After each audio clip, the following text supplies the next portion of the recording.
NEET के सभी महारथियों का, मेडिकल के सभी धुरंधरों का फिनिक्स नीट ब्रह्मास्त्र एमसीक्यू सीरीज में एक बार फिर से स्वागत है बच्चों। मैं हूं आपका अपना डीजी सर और आज का ब्रह्मास्त्र है फिर से इलेक्ट्रोकेमिस्ट्री। जैसा मैंने आपसे वादा किया था कि इलेक्ट्रोकेमिस्ट्री के लिए हम 2 ब्रह्मास्त्र लेके आएंगे। इस ब्रह्मास्त्र 2 में हम वो सारे क्वेश्चन करने वाले हैं जो हो सकता है कि इस बार एनटीए आपको सरप्राइज कर दे। नीट के एग्ज़ाम में इस तरह के क्वेश्चन आ सकते हैं। बिल्कुल एनसीईआरटी बेस्ड एनटीए पैटर्न पर ये एमसीक्यू सीरीज़ हम लेकर आ रहे हैं आपके लिए। एक ऐसा ब्रह्मास्त्र जो आपके कॉन्सेप्ट को बूस्ट करेगा, आपके रैंक को बूस्ट करेगा, आपके कॉन्फिडेंस को बूस्ट करेगा और एक ऐसा शस्त्र आपको देगा जो नीट की इस महाभारत में आपको ज़रूर से विजयी भव बनाएगा। तो चलिए शुरुआत करते हैं इस इलेक्ट्रोकेमिस्ट्री बूस्टर सेशन की एक पावर पैक के साथ। तो प्यारे बच्चों, पहला क्वेश्चन क्या है? For the generation of electrical potential दिया गया है 1.1 volt, the ideal concentration of zinc and copper ion in mole पर litre in the galvanic cell की अगर हम बात करें तो 2 कंपार्टमेंट होते हैं, एक एनोड और एक कैथोड। और अगर मुझे 1.1 वोल्ट चाहिए तो प्यारे बच्चों आपको याद होगा कि स्टैंडर्ड कंडीशन के अंदर ही हम यहाँ पर 1 मोलर एनोड के अंदर और 1 मोलर कैथोड के अंदर कंसंट्रेशन रखते हैं। तो इसका आंसर 1 and 1 आना चाहिए।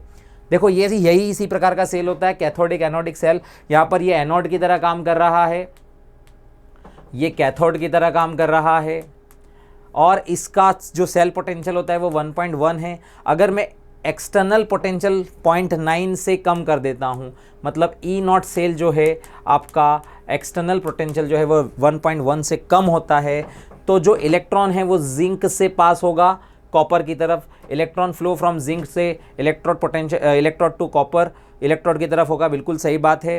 करंट फ्लो, अगर मैं इलेक्ट्रोड पोटेंशियल क्या कर देता हूँ 1.5, मतलब इससे बड़ा कर देता हूँ, तो कैथोड एनोड बन जाएगा, एनोड कैथोड बन जाएगा। फिर इलेक्ट्रॉन यहाँ से यहाँ ट्रांसफ़र होने लगेगा और करंट फ्लो होने लगेगा जिंक से कॉपर की तरफ। अगर मैं 1.5 मतलब एक्सटर्नल वोल्टेज को ज़्यादा कर देता हूँ तो ये भी बात सही है। तीसरा है current flow from zinc to copper, यहाँ पे पोटेंशियल डिफरेंस 0.9 है। अच्छा क्वेश्चन है। अगर मैं एक्सटर्नल पोटेंशियल को जो है 0.9 मतलब 1.1 से कम रखता हूँ तो वंस अगेन इलेक्ट्रॉन यहाँ से यहाँ फ्लो हो रहा है, तो कॉपर से जिंक की तरफ करंट फ्लो होना चाहिए, लेकिन ये बोल रहा है कि जिंक से कॉपर होगा, तो ये स्टेटमेंट गलत है। यही हमारा आंसर होगा क्योंकि सवाल इनकरेक्ट स्टेटमेंट का है।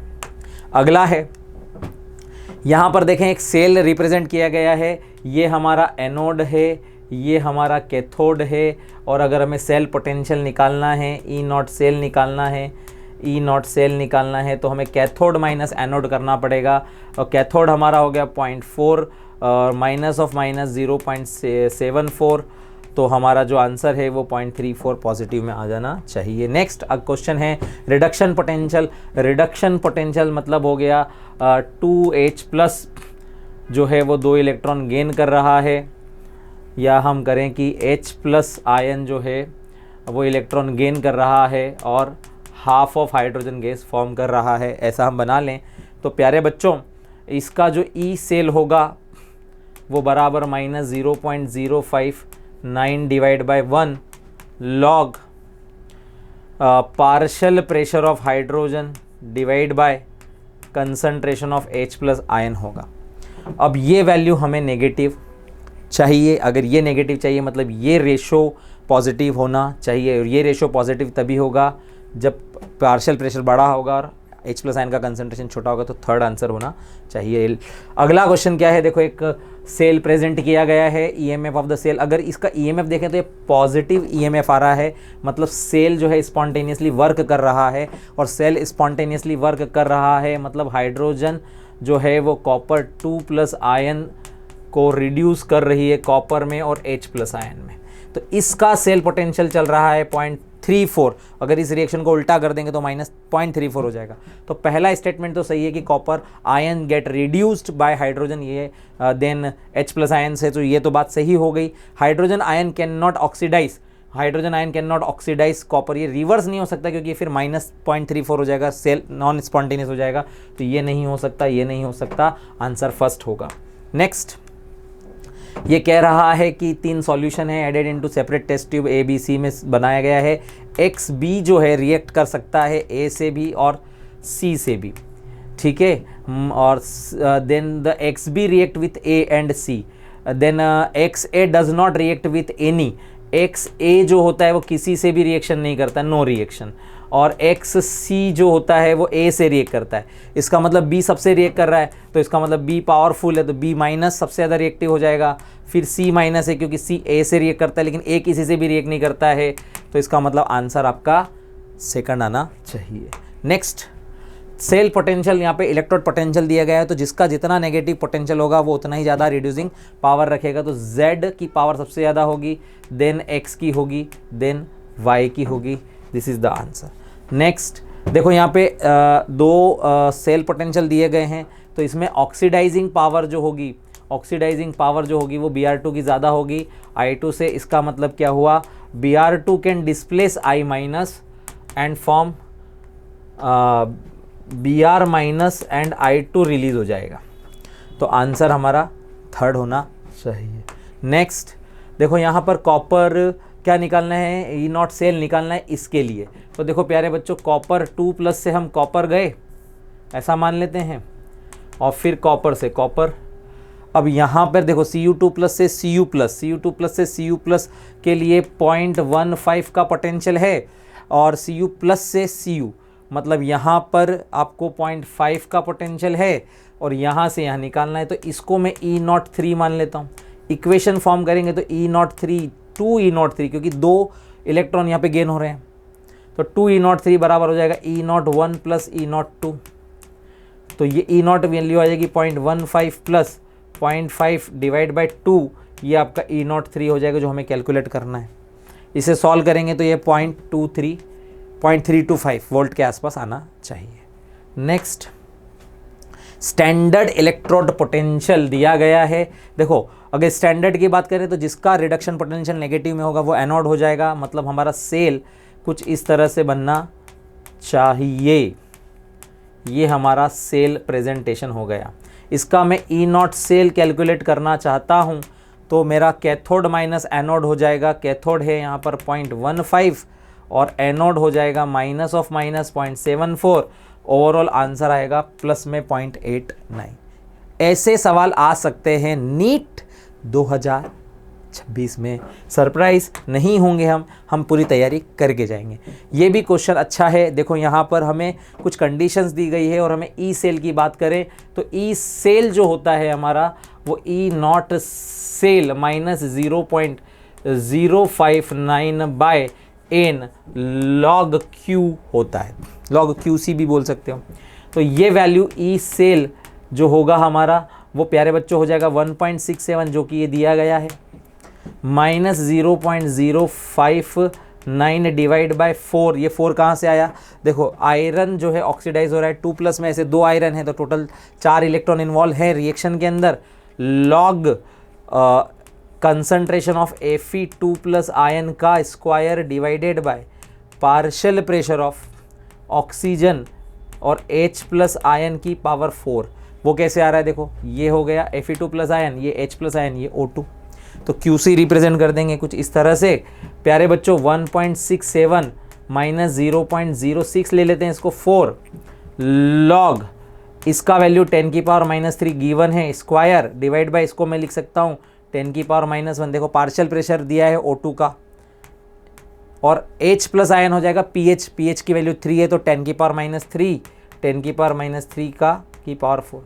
इसे सॉल्व करेंगे तो ये 10⁻7 हो जाएगा, और सॉल्व करेंगे तो ये देखो ई सेल बराबर हो जाएगा 1.67 minus 0.06 divide by 4 into log 10⁻7। इसे सॉल्व करेंगे पूरा तो ये लगभग 1.57 के आसपास आना चाहिए। नेक्स्ट, एक सेल दिया है, दोनों के हाफ सेल पोटेंशियल दिए हैं, तो E0 सेल निकालना है, तो once again cathode minus anode करेंगे तो कैथोड इसमें सिल्वर हो जाएगा क्योंकि उसका रिडक्शन हो रहा है, तो 0.34 माइनस ऑफ माइनस 0.76 सॉल्व करेंगे तो 1.1 वोल्ट आंसर आना चाहिए। नेक्स्ट क्वेश्चन दिया गया है, hydrogen gas electrode is made by डीपिंग platinum wire दिया गया है, HCl pH 10 दिया गया है, रिडक्शन पोटेंशियल निकालना है। रिडक्शन करेंगे तो H+ एक इलेक्ट्रॉन गेन करेगा और हाफ H2 गैस फॉर्म हो जाएगी।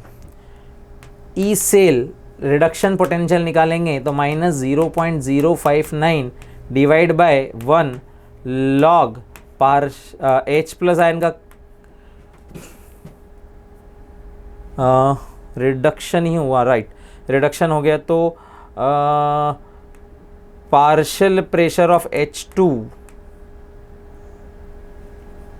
ऑक्सीडेशन पोटेंशियल निकालना है। ओके, ऑक्सीडेशन पोटेंशियल निकालना है, राइट।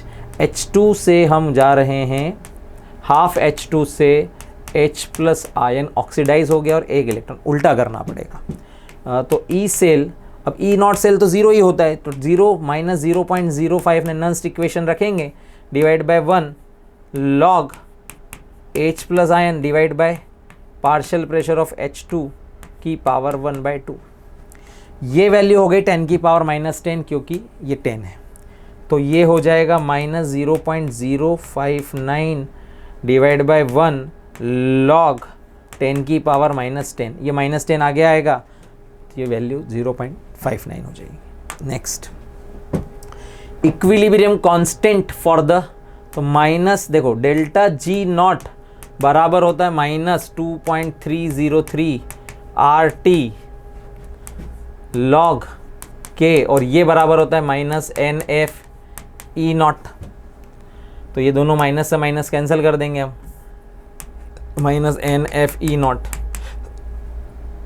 तो यहाँ से हम log K का वैल्यू फाइंड करेंगे, तो log K हो जाएगा हमारा NF E not divide by 2.303 RT, value रख देंगे।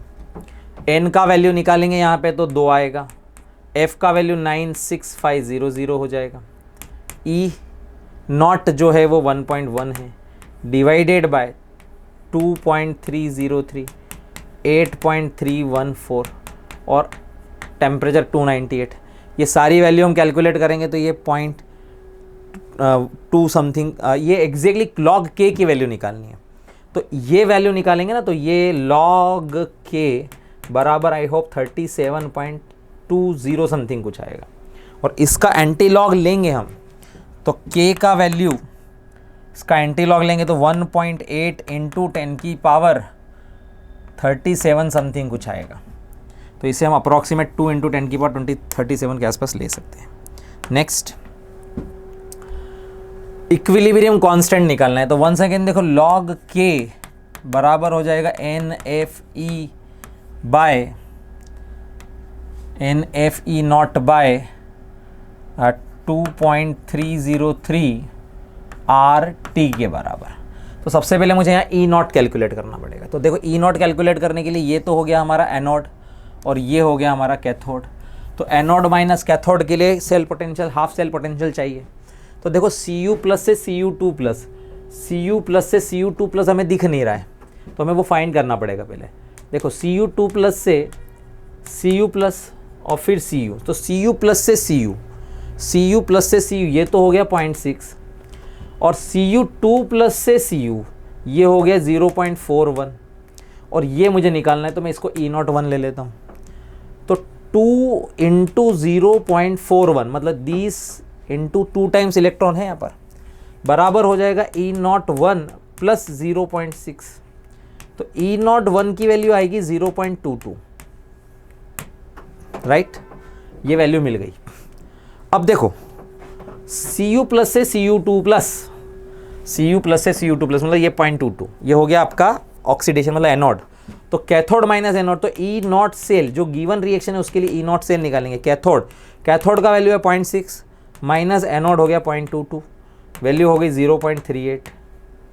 ये वैल्यू उठा के यहाँ रख दो, इसको वैल्यू रखेंगे तो log K बराबर n का वैल्यू हो गया 2 इंटू, नहीं n का वैल्यू हो गया 1, एक इलेक्ट्रॉन लेना और एक इलेक्ट्रॉन गेन हो रहा है ना, 96500, E हो गया 0.38 डिवाइडेड बाय 2.303 इंटू 8.314 इंटू 298। और अब आप यहाँ से सॉल्व करेंगे और K का वैल्यू कैलकुलेट करेंगे तो आई थिंक आंसर आपका 2.76 इंटू 10 की पावर 6 आ जाएगा। ये 6 पॉइंट समथिंग समथिंग आएगा, 6.4 समथिंग आएगा लॉग K का वैल्यू अगर हम सॉल्व करेंगे ना। तो ये लगभग 6.4 समथिंग 44 समथिंग कुछ आता है। तो अगर हम देखेंगे तो ये आंसर अप्रॉक्सीमेट 2.76 इंटू 10⁻⁶ के आसपास आएगा आपका एंटीलॉग लेने पे। Which of the following statement is not correct. तो अगर चारों स्टेटमेंट ध्यान से देखोगे तो ये वाला स्टेटमेंट में डेल्टा जी बराबर NFE होना चाहिए, तो NFF मिसिंग है, मतलब यही इनकरेक्ट है, तो यही आंसर होना चाहिए। नेक्स्ट, यहाँ पे पूछा गया है गिव्स एनर्जी दिया गया है, तो गिव्स एनर्जी बराबर हो जाएगा -NFE। अब यहाँ पे जो N है वो निकालना पड़ेगा, तो N आपका देखो, N आपका कितना आएगा 2/3 मोल्स ऑफ Al2O3, और इस Al2O3 को यहाँ एल्यूमिनियम में कन्वर्ट करने में एक एल्यूमिनियम को 3 इलेक्ट्रॉन लगते हैं, तो 2 एल्यूमिनियम को लगेंगे 6 इलेक्ट्रॉन, तो टोटल N का वैल्यू हो गया 4, 3 2 जा 6 4 आया, तो डेल्टा G बराबर हो गया -4 × 96500 E, और E डेल्टा G का वैल्यू हमें दिया गया है 960 × 10⁻3, तो यहाँ से E कैलकुलेट कर लेंगे और ये लगभग 2.5 वोल्ट के आसपास आना चाहिए, इसका आंसर सी होगा। नेक्स्ट देखो, इसमें ध्यान से पढ़ो, तो ये इनवर्स ऑफ रेजिस्टेंस जो होता है 1/R, ये कंडक्टेंस के बराबर होता है। स्पेसिफिक कंडक्टेंस हम कप्पा को कहते हैं, और ये 1/ρ के बराबर होता है, तो यही स्टेटमेंट रॉन्ग है। Next, the resistance of the cell, मतलब R दिया गया है आपको 55 ओम, और सेल कांस्टेंट ये दे दिया आपको 0.616, ठीक है। अब यहाँ पे अगर हम बात करें कप्पा की, कंडक्टिविटी मतलब होता है कप्पा, तो वो होता है cell constant divided by R, 0.616 divide by 55, solve कर लो, 1.12 × 10⁻²। देखो ये NCERT के अंदर एज इट इज़ ग्राफ दिया हुआ है, इस ग्राफ को देखेंगे तो ये स्ट्रॉन्ग इलेक्ट्रोलाइट के लिए, देखो मोलर कंडक्टिविटी √C वाला ग्राफ है, अगर स्ट्रेट लाइन आ रही है तो स्ट्रॉन्ग इलेक्ट्रोलाइट है, और अगर कर्व ऐसे शार्प स्टीपली शार्प हो जाए डाइल्यूशन पर तो वो वीक इलेक्ट्रोलाइट है। अगर मैं इसको एक्सटेंड कर दूं, एक्स्ट्रा प्लॉटेशन कर दूं, तो ये यहाँ पर जाकर मिल जाएगा जो 149.8 के ऊपर जा रहा है, और ये molar conductivity eight infinite dilution for that's electrolyte बताएगा, जिसकी वैल्यू 150 के आसपास होनी चाहिए। देखो ये 3 स्ट्रॉन्ग इलेक्ट्रोलाइट दिए हैं और हमें वीक इलेक्ट्रोलाइट निकालना है, और वीक इलेक्ट्रोलाइट हमारा CH3COOH, तो हमें एक ये आयन चाहिए और एक H चाहिए, तो हमें उन दोनों को ऐड करना पड़ेगा जिसमें ये अवेलेबल है, तो HCl और CH3COOH को ऐड करना पड़ेगा, मतलब molar conductivity eight infinite dilution for HCl और molar conductivity eight infinite dilution for CH3COONA ये ऐड कर दीजिए, माइनस NaCl को क्या कर दीजिए, सबट्रैक्ट कर दीजिए, तो ये आपको क्या मिल जाएगी, molar conductivity infinite dilution of CH3COOH मिल जाएगी।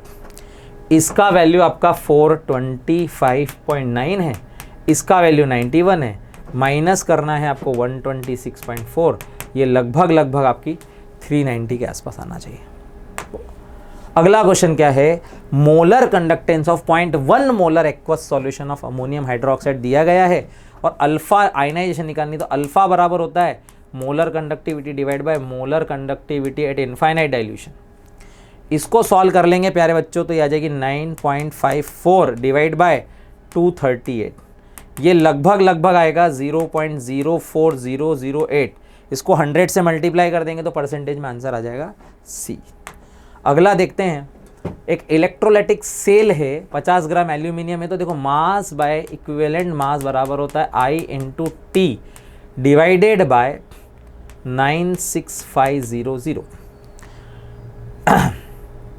ये हो गया 50 डिवाइड बाय 9, राइट, क्योंकि टाइम हमें आवर्स में निकालना है, तो ये तो टाइम होगा हमारा किस में दिया होगा, सेकंड्स में आएगा, तो इसको डिवाइड करना पड़ेगा हमें फाइनली किससे, 3600 से, है ना। इसको इंटू 96500 कर दीजिए, डिवाइडेड बाय I की वैल्यू है आपकी 105, और इसको फाइनली मैं 3600 से डिवाइड कर रहा हूँ, तो ये T जो है मेरा आवर्स में आ जाएगा। इसे सॉल्व कर लेंगे प्यारे बच्चों, तो ये C आ जाएगा आंसर आपका। नेक्स्ट 1.5 एम्पियर का करंट है, 3 आवर्स के लिए हम इसको एक वायर में फ्लो कर रहे हैं, तो कितने इलेक्ट्रॉन्स तो इससे टोटल फेराडे निकाल लेंगे और उसको एवोगैड्रो नंबर से मल्टीप्लाई कर देंगे, तो नंबर ऑफ इलेक्ट्रॉन जो होंगे वो आपके क्या हो जाएंगे। करंट है आपका 1.5, 3 घंटे के लिए है, तो ये 3 घंटे के लिए हो गया, सेकंड्स में कन्वर्ट, डिवाइड बाय 96500 से मल्टीप्लाई डिवाइड कर दो, ये फेराडे में कन्वर्ट हो गया, और फेराडे को फाइनली 6.02 इंटू 23 से मल्टीप्लाई करो तो नंबर ऑफ एवोगैड्रो नंबर से, ये आपका जो कैलकुलेशन आएगा ये हो गई आपकी नंबर ऑफ इलेक्ट्रॉन्स। ये वैल्यू आपकी फर्स्ट सेकंड के आसपास आनी चाहिए। How many coulombs are required to order to reduce 12.3 gram of nitro benzene to aniline. तो मेरे प्यारे बच्चों देखो, नाइट्रोबेंजीन जो होता है आपका वो होता है नाइट्रोबेंजीन ये वाला, ठीक है। इसका मोलर मास निकालें, इसका मोलर मास होता है 123, आपको दिया है, तो आपके पास मोल कितने हो गए इसके 12.3 डिवाइड बाय 123, ये हो गए 0.1 मोल, ठीक है। इसको अगर मैं रिड्यूस करना चाहता हूं एनिलीन में, तो इसकी रिएक्शन मुझे हाइड्रोजनेशन कराना पड़ेगा। ये नाइट्रोजन 2 हाइड्रोजन और ये 2 ऑक्सीजन जो है ये, तो ये 3 हाइड्रोजन यहाँ लगेंगे, तो इसका मतलब इनको रिड्यूस करने के लिए मुझे टोटल 6 इलेक्ट्रॉन की ज़रूरत पड़ेगी, राइट। तो इसका मतलब ये हुआ, यहाँ से अगर हम बात करें कि हमें कूलम में पता करना है ना, तो देखो आपको 1 मोल के लिए लगता है 6 फेराडे, तो 0.1 के लिए लगेगा 0.1 इंटू 6 फेराडे, और फेराडे को कूलम में बदल देंगे तो 0.6 इंटू 96500, तो इसको सॉल्व कर लेंगे आप, तो आई थिंक आंसर 57900 आ जाना चाहिए। Next, calculate the time required to deposit. देखो आपको यहाँ पे एक थिक लेयर दी गई है, मतलब वो बोल रहा है कि कोई भी एक थिक लेयर, तो ये क्या हो गया, इसकी हाइट हो गई, और ये सरफेस एरिया दिया है, तो एरिया इनटू थिकनेस, मतलब चौड़ाई, थिकनेस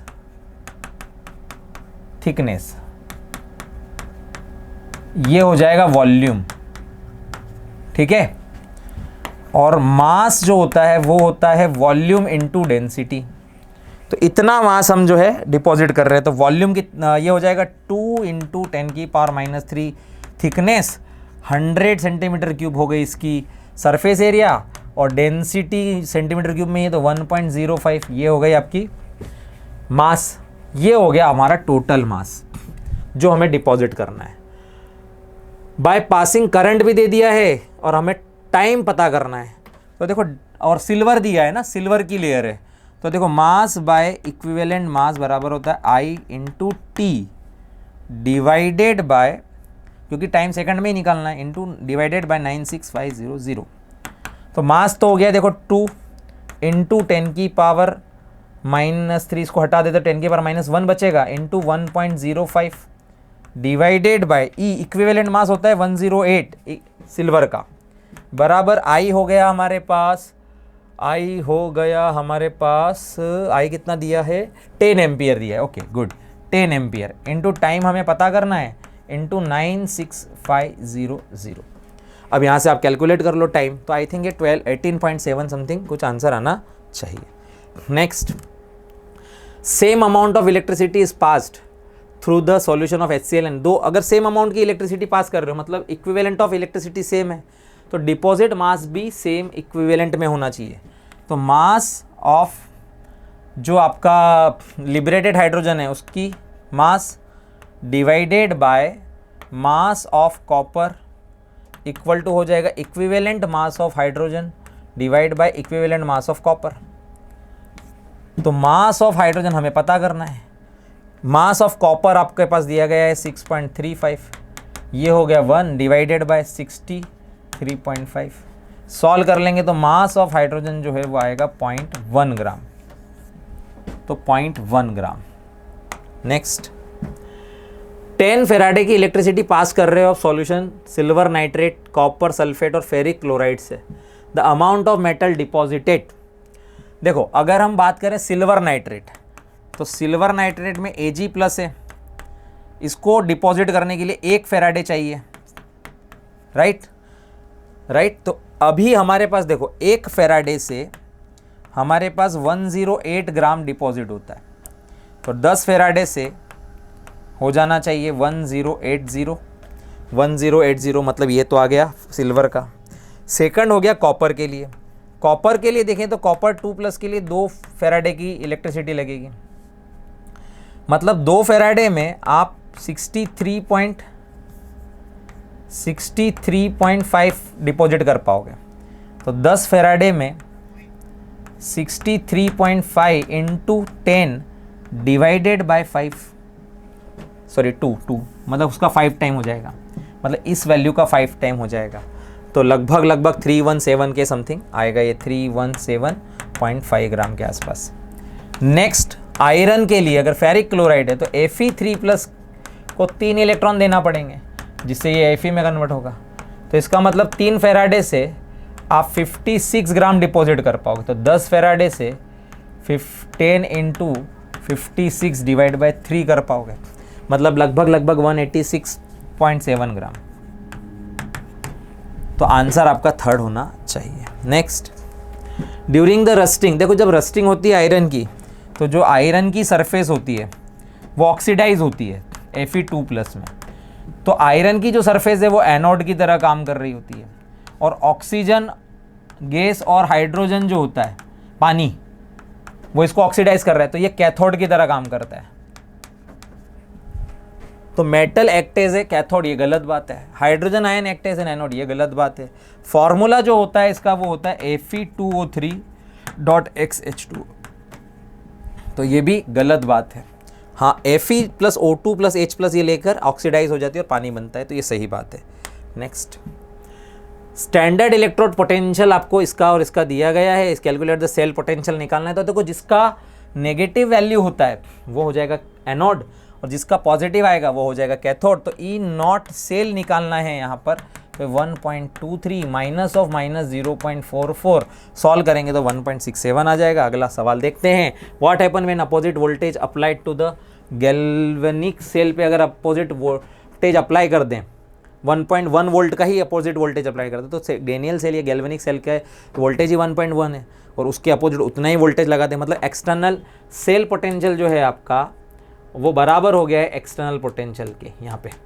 तो ये रिएक्शन रुक जाएगी, स्टॉप हो जाएगी, और नो करंट फ्लो भी नहीं होगा। तो ये भी करेक्ट है, ये भी करेक्ट है। और रेट ऑफ रिएक्शन इंक्रीज तो होने का सवाल नहीं, रिएक्शन और रिएक्शन तो रुक जाएगी, तो ये गलत हो गया। तो 1 एंड सेकंड स्टेटमेंट्स आर, कौन सा स्टेटमेंट इनकरेक्ट है? तो थर्ड स्टेटमेंट इनकरेक्ट है।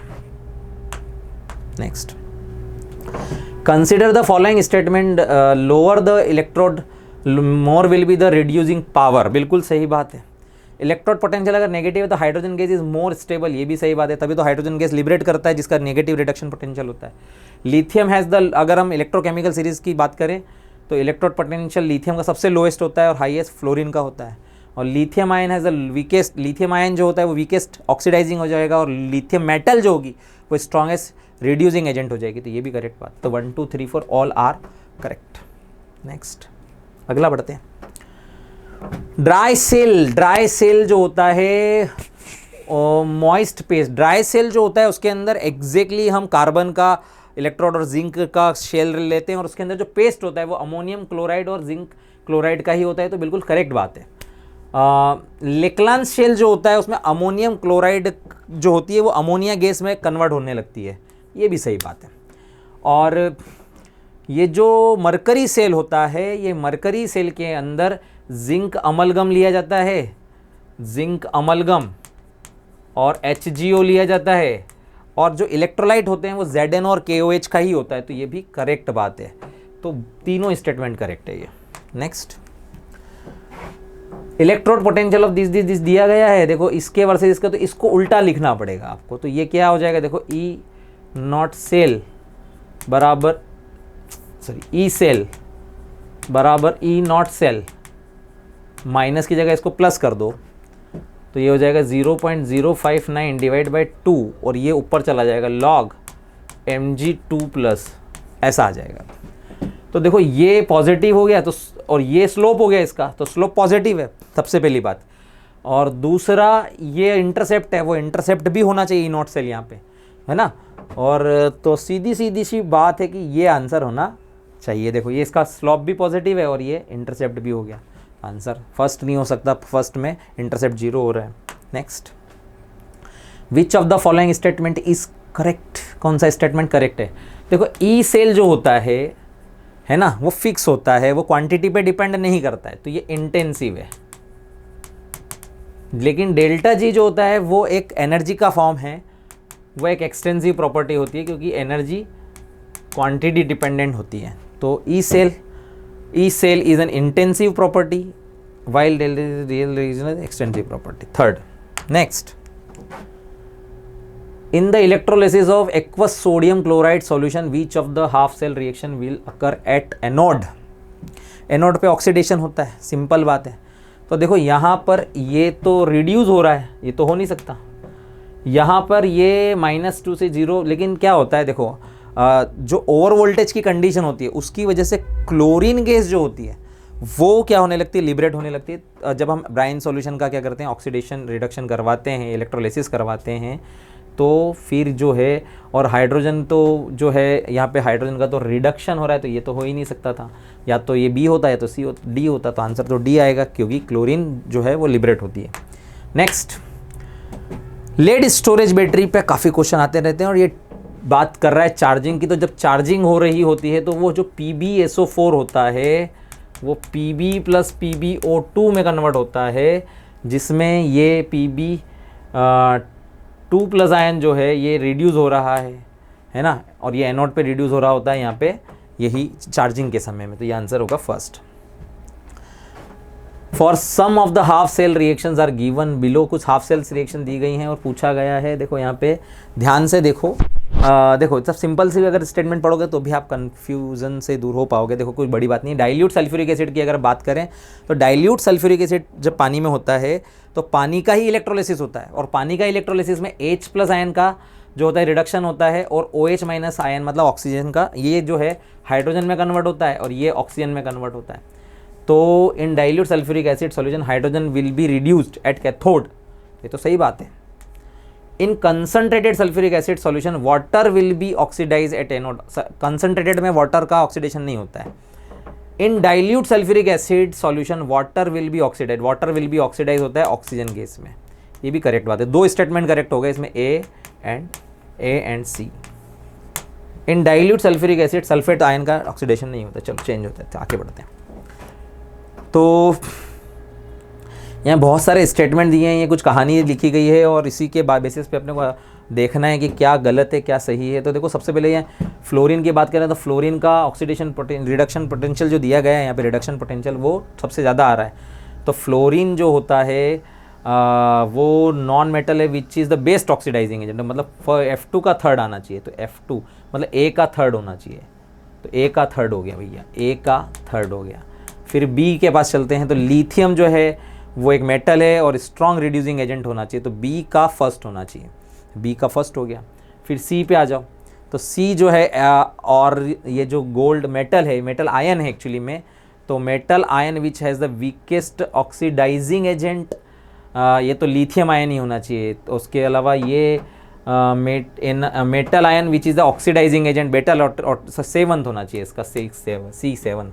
और फिर आना चाहिए D की बारी, तो D क्या है, ब्रोमीन आयन है, तो ये एक एनायन है that can be oxidize by Au3+, anion which is the weakest. तो यहाँ पे आई थिंक ब्रोमीन जो है D का वो 5 होना चाहिए, राइट। एंड देन अगर मैच करेंगे तो देखो B1 7 5 4 2 6 G क्या दिया है, F- जो है वो उसका 6th मतलब anion which is the weakest, सही बात है। तो ये मैच हो रहा है पूरी तरह से, ये B होना चाहिए। एक एक करके मैच करेंगे तो आ जाएगा। Which of the following, column 1 और कॉलम 2 दिए गए हैं, कुछ प्रॉपर्टी इधर दी गई हैं कुछ इधर दी गई हैं। इंटेंसिव ढूंढ लेते हैं सबसे पहले, इसमें से इंटेंसिव प्रॉपर्टी इनमें से कौन है।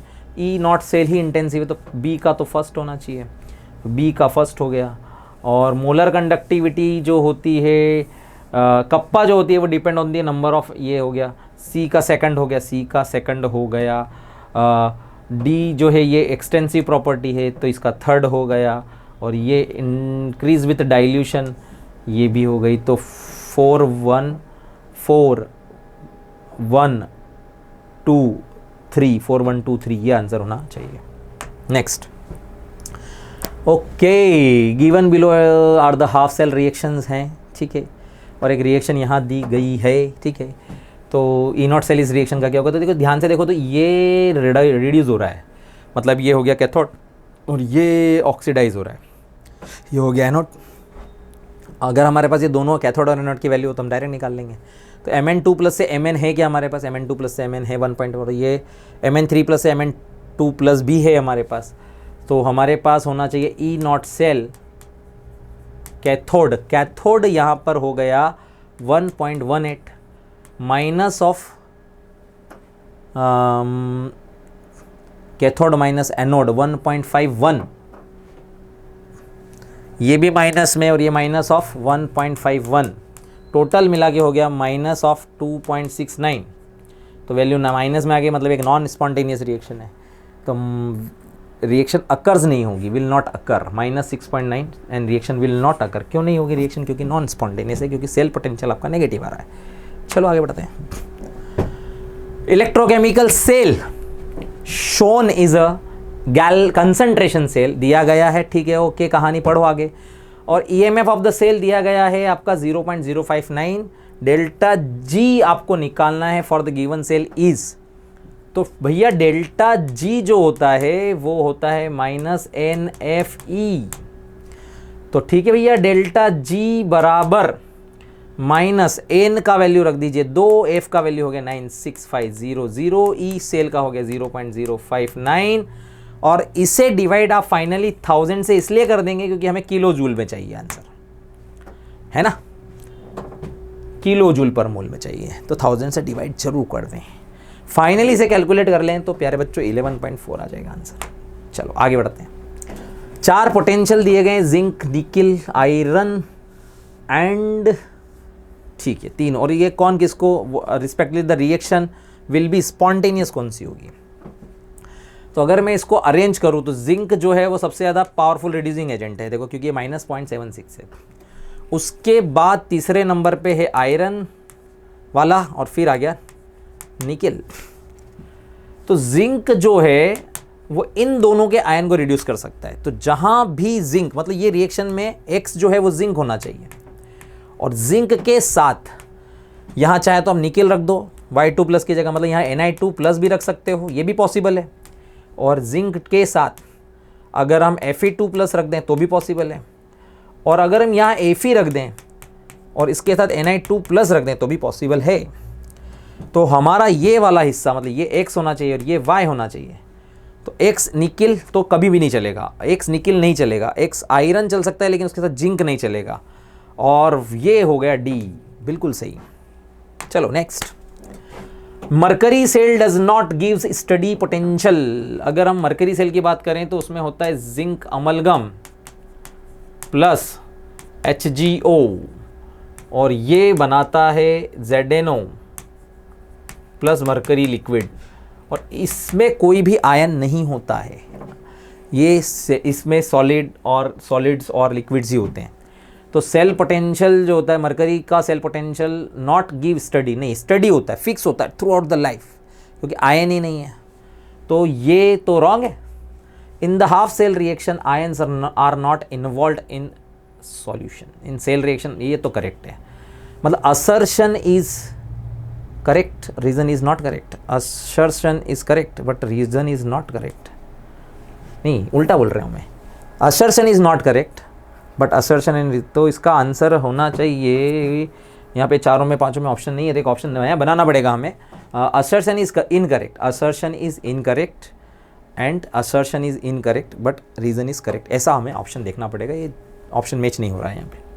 नेक्स्ट, प्यारे प्यारे प्यारे प्यारे नन्हे मुन्ने नीट के महारथियों, देखो ऐसा कुछ क्वेश्चन आ गया और यहाँ पे ऐसा कुछ आ जाए तो टेंशन नहीं लेने का। यहाँ अगर ध्यान से देखोगे तो ये ई सेल बराबर हो जाएगा E naught cell minus 0.059 divide by N log. अब ये कहानी में यही डिक्रीज इंक्रीज वाली कहानी, तो जो भी होगा वो यहाँ पे डिपेंड कर रहा होगा। तो मेरे प्यारे प्यारे बच्चों देखो इस रिएक्शन को ध्यान से देखें तो इसमें यहाँ तो आपको Mn 2 प्लस आयन दिख रहा है और यहाँ आपको Fe 3 प्लस आयन की पावर 5 हो जाएगा divided by concentration of MnO4 minus ion, concentration of Fe 2 plus ion की पावर 5 और फाइनली H प्लस आयन की कंसंट्रेशन की पावर 8 हो जाएगा, राइट। अब पहले स्टेटमेंट में बोल रहा है कि how would the EMF of the cell will be increase. अगर ये EMF of the cell increase करना है, अगर ये मुझे इंक्रीज करना है तो इस नेगेटिव पार्ट को मुझे कम करना पड़ेगा। और ये कम कब होगा, देखो ये जितना ज़्यादा हो उतना अच्छा है। तो देखो अगर ये बढ़ेगा, ऊपर वाला वैल्यू बढ़ेगा तो ये वैल्यू ओवरऑल बढ़ जाएगी, और नीचे वाले वैल्यू बढ़ते हैं, नीचे वाले वैल्यू में से नीचे वाले कंसंट्रेशन अगर बढ़ते हैं तो ये वैल्यू कम हो जाएगी, ये वैल्यू कम हो गई तो ये वैल्यू बढ़ जाएगी। तो चलो चेक कर लेते हैं कि बाय डिक्रीजिंग द पीएच, अगर मैं पीएच को डिक्रीज कर रहा हूँ मतलब मैं H प्लस आयन को इंक्रीज कर रहा हूँ। अगर मैं H प्लस आयन यहाँ इस कंसंट्रेशन को इंक्रीज करूँगा तो ओवरऑल ये चीज़ जो हो जाएगी, ये चीज़ नेगेटिव से मतलब चेंज पॉजिटिव हो जाएगी ज़्यादा, और ये चीज़ जो है फिर इसको बढ़ा देगी, राइट। सो डेफिनेटली जो फिर है ये तो आंसर हो सकता है। Increasing the Fe3 plus ion, मतलब मैं अगर इसको इंक्रीज कर दूँ, इसको इंक्रीज करूँगा तो ये हमारे फेवर की बात नहीं होगी। इसको डिक्रीज कर दें, मतलब इस MnF4 नीचे वाले को डिक्रीज नहीं करना है, नीचे में जो भी है उसको इंक्रीज करना था, और ये ऊपर वाले को इंक्रीज नहीं करना है, ऊपर वाले को डिक्रीज करना चाहिए। तो सिंपल बात है, फिर आंसर ए ही होना चाहिए। Next, resistance of a conductivity cell of 2 molar, यहाँ पे भी 2 करना पड़ेगा, ये 2 ही होगा। 2 मोल पर litre, KCl solution is 100 ohm दिया गया है। The resistance of the same cell filled with 0.2 mole, KCl solution is 520 दिया गया है। द कंडक्टिविटी ऑफ द, इस जो पहले वाले सेल थी उसकी कंडक्टिविटी 1.29 दी गई है। तो ठीक है, पहले वाले सेल में, फॉर फर्स्ट वाले सेल के केस में जो सेल कांस्टेंट होगा वो कप्पा इनटू रेजिस्टेंस होगा। तो कप्पा आपको आ गया 1.29 इंटू पहले वाले सेल में ये हो गया 100, मतलब ये हो गया 129। सेल कांस्टेंट यहाँ पे मिल गया।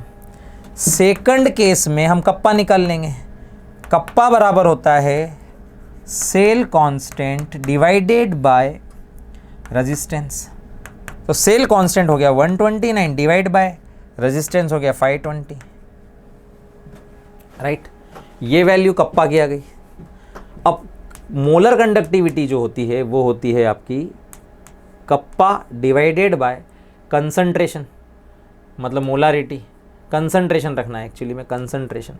पर यहाँ पर देखो कंसंट्रेशन आपको यहाँ पे मोल, ये मीटर स्क्वायर में लिखना है। तो आपका जो कंसंट्रेशन चल रहा है वो अभी दिया है 0.2 मोल पर लीटर में। तो अगर मैं इसको 1000 से मल्टीप्लाई कर दूंगा तो मीटर क्यूब में आ जाएगा। तो ये अगर मैं 0.2 इंटू 1000 से मल्टीप्लाई कर दूं तो ये मोल पर मीटर क्यूब हो जाएगा, राइट। मतलब ये 200 हो गया। तो मोलर कंडक्टिविटी हो गया कप्पा, कप्पा की वैल्यू होगी 129 डिवाइडेड बाय 520 डिवाइड बाय सी का वैल्यू हो गया आपका 200। तो फाइनली आप इसे सॉल्व कर लेंगे तो आपको आंसर मिल जाएगा। देखो आंसर तो 124 ही आ रहा है, जो पावर है वो चेक करने, आई थिंक इसका आंसर डी आना चाहिए। Next, a fuel cell hydrogen and oxygen react to produce electricity. Okay ठीक है, फ्यूल सेल से है, हाइड्रोजन गैस है, ऑक्सीडाइज एट एनोड एंड आप को 67.2 लीटर, देखो सबसे इंपॉर्टेंट क्या, 67.2 लीटर हाइड्रोजन आपको दी गई है। 15 मिनट आपने उस करंट को फ्लो करवाया है, इंटायर करंट। आपको क्या निकालना है, तो एवरेज करंट निकालना है। तो करंट निकालना है मतलब फंडा वही हो गया ना। देखो W बाय इक्विवेलेंट मास होता है, ऐसे या volume divide by equivalent volume रख दें किसी गैस का, बराबर I into T divided by 96500, ये कर दें आप तो भी आ जाएगा। और वॉल्यूम आपका दिया है 67.2। हाइड्रोजन गैस का इक्विवेलेंट वॉल्यूम होता है 11.2। 1 ग्राम के लिए एसटीपी पे कैलकुलेट कर लो। इक्वल टू आई जो है आपको निकालना है। टी आपका हो गया 15 मिनट। 15 मिनट को कन्वर्ट कर लें तो 60 से मल्टीप्लाई कर दें, 96500। इसको उधर लेके जाएं, आई की वैल्यू फाइनली कैलकुलेट कर ले। तो आई की वैल्यू जब आप कैलकुलेट कर लोगे तो आपको आंसर सी आना चाहिए। चलो आगे बढ़ते हैं प्यारे बच्चों। 4 molar aqua solution of NaCl is prepared. 4 molarity दी हुई है, मतलब 1 लीटर में, ध्यान से देखो, 1 लीटर में आपके 4 मोल हो गए। अब वो बोल रहा है कि मैं इस prepared and 500 ml of this solution, मतलब अगर मैं बोलूँ तो 500 ml, मतलब 1 लीटर मतलब 1000 ml में 4 मोल है, तो 500 ml में 2 मोल है, जिसको मैं क्या कर रहा हूँ, ऑक्सीडाइज कर रहा हूँ, इस इलेक्ट्रोलाइज कर रहे हैं। This leads to evolution of chlorine gas at one of the electrode, find out the maximum weight of amalgam. देखो टोटल आपने क्या कर दिया, 2 मोल आपने सोडियम का क्या कर दिया, ऑक्सीडाइज रिड्यूस कर दिया है, तो 2 मोल। देखो 2 मोल सोडियम का रिड्यूस होता है, 2 मोल अगर सोडियम का रिड्यूस होता है तो 2 मोल सोडियम 2 मोल अमलगम 2 मोल Hg से मिलेगा, तो 2 मोल दोनों के हो जाएंगे। तो 1 मोल 23 का है तो 2 मोल हो जाएगा 46 ग्राम का। और मरकरी का जो मास होता है 200 होता है, 2 मोल के लिए हो जाएगा 200, टोटल मास 200 इंटू 200 400 हो जाएगा, 446, मतलब आंसर आपका ये आना चाहिए। कुछ समझे? 4 मोल था, 500 ml निकाला तो 2 मोल बचा, 2 मोल को हमने रिड्यूस कर लिया तो 2 मोल सोडियम मिल गया, 2 मोल सोडियम मरकरी में मिल गया, 2 मोल से बन गया सोडियम अमलगम। 2 मोल में होता है 46 ग्राम सोडियम और 2 मोल मरकरी के होते हैं 400 ग्राम, दोनों को जोड़ दीजिए, इतने ग्राम अमलगम बन जाएगा। ईजी है। Next, NaCl aqua solution of electrolyte hydrogen chlorine NaOH दिया गया है, एक रिएक्शन दिया गया है, 20 लीटर समथिंग दिया गया है और 1 किलोग्राम ऑफ क्लोरीन आपका टोटल दिया गया है। ठीक है, अभी आपको क्या करना है प्यारे बच्चों कि आपको पता करना है हाउ लॉन्ग टाइम पता करना है। और टाइम कैसे पता करेंगे? सबसे पहली बात तो देखो, आपका mass by equivalent mass equal to होता है I into T divided by 96500, ये फॉर्मूला है। अब इसमें कुछ चेंज थोड़ी हो रहा है, बार बार यही आ रहा है। W कितना है, 1 किलोग्राम मतलब 1000 ग्राम, डिवाइड बाय इक्विवेलेंट मास होता है क्लोरीन गैस का 35.5 हो गया। I जो है आपकी करंट जो है वो 25 है और उसकी एफिशिएंसी, करंट की एफिशिएंसी 62% है, मतलब 62 डिवाइड बाय 100 इनटू टाइम आपको पता करना है, डिवाइडेड बाय आपका 96500। तो टाइम आपका आ गया 1000 इंटू 96500 इंटू 100 डिवाइडेड बाय ये चीज़ इधर गई है ना, तो ये 25 इंटू 62 इंटू 35.5। इससे आप सॉल्व कर लो, जो भी आंसर आएगा टाइम का वो सेकंड में आएगा। अगर यहाँ पे तो देखो आंसर सेकंड में कहीं भी नहीं है, तो पहले से 60 से डिवाइड करके देखेंगे, अगर वो इससे मैच हो गया तो ठीक, नहीं हुआ तो फिर इसको एक बार और 60 से डिवाइड करेंगे। फाइनली इसे आप डिवाइड करेंगे 3600 से। जब मैं इसे 3600 से फाइनली डिवाइड कर दूंगा तो ये मुझे आवर्स में आंसर मिल जाएंगे और ये आंसर आएगा आपका 48.72 के आसपास। तो प्यारे बच्चों, ये था ओवरऑल इलेक्ट्रोकेमिस्ट्री बूस्टर 2 ब्रह्मास्त्र 2। शानदार, जबरदस्त, एक से बढ़कर एक क्वेश्चन थे, एनसीईआरटी बेस, एनटीए पैटर्न पे बेस क्वेश्चन थे। अगला लेक्चर मैं आपके लिए लेकर आऊँगा केमिकल काइनेटिक्स का। जबरदस्त सेशन चल रहा है ब्रह्मास्त्र का, तो नीट के महारथियों बने रहेंगे हमारे साथ इस पूरी सीरीज़ में, जो कि एग्ज़ाम से पहले तक आपके साथ बनी रहेगी और आपको एक से बढ़कर एक ऐसे क्वेश्चन लाकर हम देंगे जो आपको एग्ज़ाम में डेफिनेटली मदद करने वाले हैं, आपकी रैंक को बूस्ट करने वाले हैं, आपके कॉन्फिडेंस को बूस्ट करने वाले हैं। आपको इस समय में किसी और अननेसेसरी क्वेश्चंस को नहीं सॉल्व करना चाहिए। एक्सपर्ट द्वारा दिए गए कुछ चुनिंदा क्वेश्चन को ही अगर आप कर लेते हैं और इन्हीं क्वेश्चन को अगर आप बार बार करके अपने आप को एक्सपर्ट बना लेते हैं तो डेफिनेटली आपको एग्ज़ाम में बहुत फ़ायदा होने वाला है। तो चलिए, बहुत सारी शुभकामनाओं के साथ अगले लेक्चर में फिर मिलेंगे, तब तक के लिए सायोनारा।